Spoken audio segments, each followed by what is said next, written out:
لا الہ الا اللہ محمد رسول اللہ۔ جھینگے سے متعلق پوری ڈیٹیل میں بیان کر چکا ہوں میں۔ رسول اللہ صلی اللہ علیہ وسلم نے ارشاد فرمایا احلت لنا میتتان السمک والجراد۔ قرآن سے صاف پتہ چلتا ہے کہ ہمارے لیے مردار کھانا جائز بولو بھائی نہیں ہے، ذبح جانور جو بھی ہوگا ذبح کر کے کھانا پڑے گا، مردار حرام ہے۔ تو سمندر کی جتنی مخلوق ہے وہ ذبح کیے بغیر کھائی جاتی ہے، تو اس آیت کی روشنی میں وہ بھی کیا ہو جائے گی؟ بولو نا بھائی حرام۔ لیکن حدیث سے پتہ چلتا ہے دو مردار اللہ نے حلال کر دی ہیں، ایک مچھلی اور ایک ٹڈی۔ تو اس سے پتہ چلا دو مردار تو حلال ہو گئے، مچھلی اور ٹڈی، باقی سب اپنی اصل پہ ہیں، یعنی وہ ناجائز ہی رہیں گے۔ اور یہ جو قرآن میں آتا ہے احل لکم الصید البحری، تمہارے لیے سمندر کا شکار حلال ہے، تو اس سے مراد ہر قسم کا شکار نہیں ہے، کیونکہ جس کانٹیکٹ میں یہ آیت پیش کی گئی ہے اس میں یہ ہے کہ تم جب حالت احرام میں ہوگے تو خشکی کا شکار حرام رہے گا اور سمندر کا تمہارے لیے بولو بھائی حلال۔ تو اس میں یہ بتایا ہی نہیں جا رہا ہے کہ کون کون سی چیزیں حلال ہو، تو احرام کی پابندیوں کا ذکر بتایا جا رہا ہے اس آیت میں۔ نہیں آئی میرا خیال ہے بات سمجھ میں؟ تو اس لیے سمندر میں جو مچھلی ہے، مچھلی اس کے بارے میں حدیث ہے کہ آپ صلی اللہ علیہ وسلم نے فرمایا کہ ہمارے لیے دو مردار حلال ہیں، دو مردار، ایک مچھلی اور ایک ٹڈی۔ پتہ چلا باقی مردار اپنی اصل پہ جو قرآن میں جن کا ہے کہ ہر قسم کا مردار حلال ہے۔ ایک دلیل تو یہ، دوسری دلیل یہ ہے کہ رسول اللہ صلی اللہ علیہ وسلم اور صحابہ اور تابعین، حالانکہ عرب ایک جزیرہ ہے، تین طرف سے سمندر میں ڈھکا ہوا ہے، تو ان کے پاس تو بہت زیادہ، جو آپ دیکھیں بنگلہ دیش سمندر میں ڈھکا ہوا ہے نا، بہت زیادہ سمندری مخلوق کھائی جاتی ہے وہاں پہ، تو جو انڈونیشیا وہاں سمندری مخلوق بہت، تو صحابہ کرام جو عرب میں رہتے تھے وہاں بھی تین طرف کیا ہے؟ سمندر ہے۔ لیکن ہم دیکھتے ہیں کسی ایک ضعیف روایت میں بھی نہیں ملتا کہ کسی صحابی نے یا رسول اللہ صلی اللہ علیہ وسلم نے یا کسی تابعی نے، کوئی ثقہ تابعی ہیں، مچھلی کے علاوہ کوئی چیز کھائی ہو انہوں نے۔ تو اگر یہ مچھلی کے علاوہ مخلوق حلال ہوتی تو صحابہ کرام جھینگے بھی کھاتے، کیکڑے بھی کھاتے، اور جو کچھ سمندر سے نکل رہا ہے وافر مقدار میں کھاتے۔ ہم دیکھتے ہیں کسی صحابی سے نہ کیکڑا کھانا ثابت، نہ جھینگا، نہ کوئی اور مخلوق مچھلی کے علاوہ۔ فش کھائی ہے مچھلی، چاہے بڑی ہو چاہے چھوٹی ہو۔ تو اس سے کیا پتہ چلتا ہے؟ چاہے ویل مچھلی ہو، مچھلی ہونا ضروری ہے۔ اب حضرت مفتی تقی عثمانی صاحب، جن کی ہم خاک کے برابر بھی نہیں ہیں، ان کا فتویٰ اکثر لوگ نقل کرتے ہیں کہ وہ جھینگے کو جائز کہتے ہیں۔ تو وہ جس بیس پہ جائز کہتے ہیں وہ بیس سمجھیں، وہ بیس یہ ہے کہ ان کی رائے میں جھینگا مچھلی ہی میں داخل ہے۔ بات آ رہی ہے سمجھ میں؟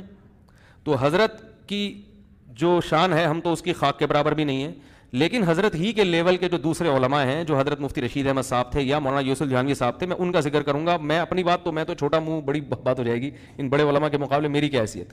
تو یہ جو دوسرے حضرات ہیں یہ کہتے ہیں کہ جھینگا کو مچھلی کی فہرست میں داخل کرنا، اس کا علمی تحقیق سے تعلق نہیں ہے، اس کا میڈیکل سائنس سے تعلق اور مشاہدے سے تعلق ہے، یعنی عرف سے تعلق ہوگا یا میڈیکل سائنس، جھینگا فش میں ہے یا نہیں ہے۔ تو میڈیکل سائنس یہ کہتی ہے کہ گدھے کو انسان کہہ دینا اتنا عقل سے بعید نہیں ہے جتنا میڈیکلی جھینگے کو مچھلی کہہ دینا۔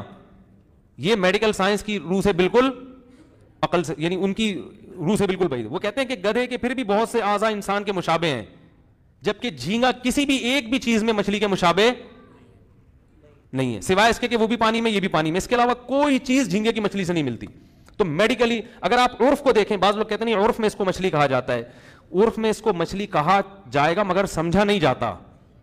اس عرف کی وجہ سے ایک چیز کو دوسری چیز میں داخل کیا جاتا ہے، جس عرف کی وجہ سے سمجھا بھی جائے۔ کہنے کی بات ہے تو سمندری گھوڑا بھی ہے، اس کو گھوڑا کہا جاتا ہے، تو کیا اس پہ گھوڑے کے احکام جاری ہوں گے؟ ایک سمندر میں مخلوق ہے جس کو سمندری گھوڑا کہا جاتا ہے، حالانکہ وہ ویسے ہی کہہ دیا، اس کو تھوڑی سی بھی مشابہت۔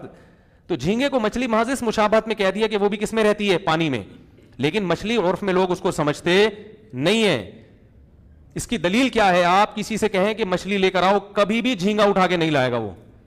اگر کوئی قسم اٹھا لے کہ اللہ کی قسم میں مچھلی نہیں کھاؤں گا، تو جھینگا کھانے سے اس کی قسم نہیں ٹوٹے گی۔ لوگ کہیں گے اس نے قسم نہیں توڑی، اس نے تو کہا تھا مچھلی نہیں کھاؤں گا۔ بات میں سمجھا پا رہا ہوں؟ تو عرف میں بھی اس کو فش مچھلی نہیں کہا جاتا اور میڈیکلی بھی اس کو مچھلی نہیں کہا جاتا۔ بات آ رہی ہے سمجھ میں؟ ہمیں یاد ہے ہم بچپن میں جب جایا کرتے تھے نا سمندر کے کنارے، مچھلی کے شکار کا مجھے بہت شوق تھا، ابھی بھی ہو سکتا ہے کوئی شکار پہ جائیں اللہ نے چاہا تو۔ لوگ کہیں گے بہت زیادہ فنٹر گیری شروع ہو گئی ہے، ادھر فشنگ، ادھر ڈائیونگ، ادھر سوئمنگ اور فشنگ بھی، کریں گے بھائی ٹھیک ہے, اللہ توفیق دے. یہی تو حلال لذتیں تو یہی ہے نا بھائی. تم تو کہتے ہیں حلال تو حاصل کرو نا, شادیاں کرو 4, کس نے کہا آپ کو؟ تو جائز چیز پہ اللہ نے پابندی کرو اپنی ذمہ داری پہ. فشنگ میں تو مزہ ہے, 4 میں وہ نہیں ہے, پٹو گے بھی, یہ بھی بتا دوں میں تو حقوق بھی ہیں ان کے, برابری بھی ہے, سب چیزیں. خیر میں بھی سوال کا موقع دوں گا آپ کو. دیکھو مجھے یاد ہے ہم جایا کرتے تھے نا بچپن میں سینڈ سپٹ پہ, ہاکس بے پہ, تو وہاں مچھیرے لانچنگ کے ذریعے مچھلیاں پکڑ کے لاتے تھے. تو بہت سی مچھلیاں ایسی ہوتی تھی جن کو مچھیرے کہتے تھے کہ یہ مچھلی نہیں ہے, اور وہ کراہت بھی آتی تھی ان کو دیکھنے میں. تو مچھیرے ان کو کہہ کے پھینکتے تھے یہ حرام مچھی ہے. کیا کہتے تھے؟ اب دیکھو حالانکہ جب مچھی کہہ دیا تو حرام نہیں ہوئی نا, کیونکہ سمندر کی فش تو کیا ہے, حلال ہے. لیکن اصل میں ان کے پاس اس کے لیے کوئی لفظ ہی نہیں تھا, ان کے پاس کوئی ڈکشنری میں کوئی لفظ نہیں ملا, تو انہوں نے اس کا نام کیا دے دیا, حرام مچھی. حالانکہ انہوں کسی مفتی نے نہیں بتایا کہ مچھلی ہے یا نہیں ہے, یہ حلال ہے حرام. ان کو لگا کہ یہ مچھلی نہیں ہے, اور عجیب سی اس میں کراہت بو آ رہی ہے, عجیب سی چھپکلی جیسی اس کی شکل ہے. تو وہ خود ہی بغیر یعنی اس کے تحقیق کے, کیونکہ لغت کا اعتبار تو پھر ماہرین کا ہوگا نا, تو مچھیرے کسی مچھلی سمجھتے ہیں, مچھیرے جھینگا کو مچھلی نہیں سمجھتے, مچھیرے حرام مچھی کو مچھی نہیں سمجھتے. حالانکہ مچھی سے تعبیر کرتے ہیں کیونکہ ان کے پاس اس لفظ کے علاوہ کوئی دوسرا لفظ, بولو بھائی, ہے نہیں. میں سمجھا پا رہا ہوں اپنی بات؟ نہیں سمجھا پا رہا میرا خیال. تو اس بیس پہ ہمارا فتویٰ یہ ہے, ہماری رائے یہ ہے کہ سمندر کی صرف مچھلی حلال ہے. جو مچھلی ہونا عرف کی وجہ سے مچھلی لوگ اس کو سمجھتے ہوں, یا میڈیکلی اس کو مچھلی ثابت کر دیا ہو ڈاکٹروں نے, تو ان 2 چیزوں کے علاوہ ہم یہ سمجھتے ہیں کہ باقی چیزوں کو ہاتھ, بولو بھائی, بولو نا یار, نہ لگائیں. مچھلیاں کوئی اتنی اقسام ہے, کھانے کے لیے کھا لو. اور ایک اور دلیل یہ بھی ہے کہ اگر سمندر کی مچھلی کے علاوہ بھی ہر مخلوق کو حلال قرار دے دیا جائے تو ایسا گند سمندر سے نکلتا ہے نا. ایک طرف قرآن کہہ رہا ہے وَيُحَرِّمُ عَلَيْهِمُ الْخَبَائِثَ, نبی تم پر خبیث چیزوں کو حرام کرنے کے لیے آئے ہیں, تو ایسا گند نکلتا ہے کہ گورا بھی کہے گا یہ حلال نہیں ہو سکتا, تو آپ کو اس کو بھی حلال قرار دینا پڑے گا. اور اگر آپ اس کو کسی دلیل سے حرام قرار دو گے تو ہم کہیں گے کہ جب وہ ناجائز ہے, حالانکہ اس قرآن نے تو سمندر کے شکار کو حلال قرار دیا ہے, تو اس میں جب یہ سمندری مینڈک بھی حلال ہو جائے گا, پھر اگر سمندر کا شکار حلال ہے قرآن کی اس آیت کی وجہ سے ہر قسم کا ہے, تو اس میں مینڈک بھی داخل ہے, پھر اس کو تو آپ بھی جائز نہیں کہو گے, ٹھیک ہے نا. تو اس لیے اس بارے میں جو دلائل ہیں وہ میرے خیال میں یہی زیادہ قوی ہیں کہ صرف مچھلی کھا سکتے ہیں, مچھلی کے علاوہ کچھ اور نہیں کھا سکتے. لیکن چونکہ ہم معتدل لوگ ہیں, طنز نہیں کرتے. میں نے ایک بیان میں یہ بات کہی تو لوگ کہتے ہیں واہ ابھی یوں گھومو, ابھی ادھر پینترا گھوم رہا ہو, کیونکہ باقی ائمہ کرام مجتہدین وہ بھی ہمارے لیے قابل احترام ہے, وہ مچھلی کے علاوہ مخلوق کو بھی جائز قرار دیتے ہیں, جھینگے کو جائز قرار دیتے ہیں. اس لیے چونکہ فقہا میں اجتہادی اختلاف ہے, تو ہم تو یہی کہتے ہیں, میں نے زندگی میں کبھی جھینگے کو ہاتھ نہیں لگایا, نہ لگانے کا ارادہ ہے, نہ میں کھاتا ہوں, نہ کیکڑا کھاتا ہوں, نہ جھینگا کھاتا ہوں, تمیز سے مچھلی کھاتا ہوں بس خالی. تو لیکن جو کھاتے ہیں ان کو ایک دفعہ بتا دیتا ہوں, ملامت نہیں کرتا, کیونکہ یہ اختلافی مسئلہ ہے. جو اختلافی مسئلہ ہوتا ہے اس کا وہ حکم نہیں ہوتا دو اتفاق. جو کتا کھا رہا ہے اس کے پر جھینگے والے پر کتے والے حکام جاری نہیں ہوں گے. کتا بھی حرام ہے مگر بالاجماع حرام ہے, سور بھی حرام ہے مگر, بولو بھائی, بالاجماع حرام ہے. اسی لیے جب اختلاف ہو گیا تو اس کے لیے ہم ہلکا لفظ استعمال کرتے ہیں جھینگے کے لیے, مکروہ ہے تحریمی, قطعی حرام نہیں کہتے اس کو, مکروہ کہتے ہیں, ناپسندیدہ کہتے ہیں, تو ہلکا لفظ تھوڑا استعمال کیا. اس لیے نہ, اور بنگلہ دیش کے لوگ مجھے کہتے ہیں کہ ہم تو نہیں چھوڑتے, تو وہ کہتے ہیں ہم تو کھائیں گے, ہم کہتے ہیں آپ کھائیں, کیونکہ اختلافی چیز ہے, اتفاقی نہیں ہے. تو اب ایک قوم کی رگ رگ میں ایک چیز رچ گئی ہے, تو حرج جو ہے نا, حرج یہ خود رخصتیں پیدا کر دیتا ہے.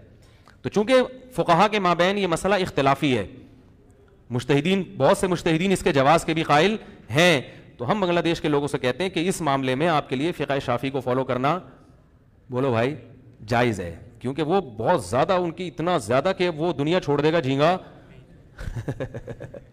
وہ دنیا چھوڑ دیں گے, جھینگا نہیں چھوڑیں گے. تو ہم کہتے ہیں بھائی دلائل کی روح سے تو یہی مسئلہ ہے, لیکن حرج چونکہ بہت زیادہ لازم آ رہا ہے, تو کہیں بہت حرج لازم آ رہا ہو, پھر گنجائش کا پہلو دوسرے فقہا کی بیس پہ قول کی بیان پر نکلتا ہے. تو جو نہیں کھا رہے وہ نہیں کھائیں, جو کھا رہے ہیں وہ چھوڑ دیں, اور جو کہہ رہے ہیں کہ اگر میں نے چھوڑا تو دنیا چھوڑ دوں گا میں, وہ دنیا نہ چھوڑیں, یہ کھا لیں. دنیا چھوڑنے سے بہتر ہے کہ آپ جھینگا کھا لیں, اتنا اگر آپ وہ ہو رہا ہے. نہ کھائیں تو پھر بھی اچھا ہے, میں تو یہی کہوں گا نہ کھائیں.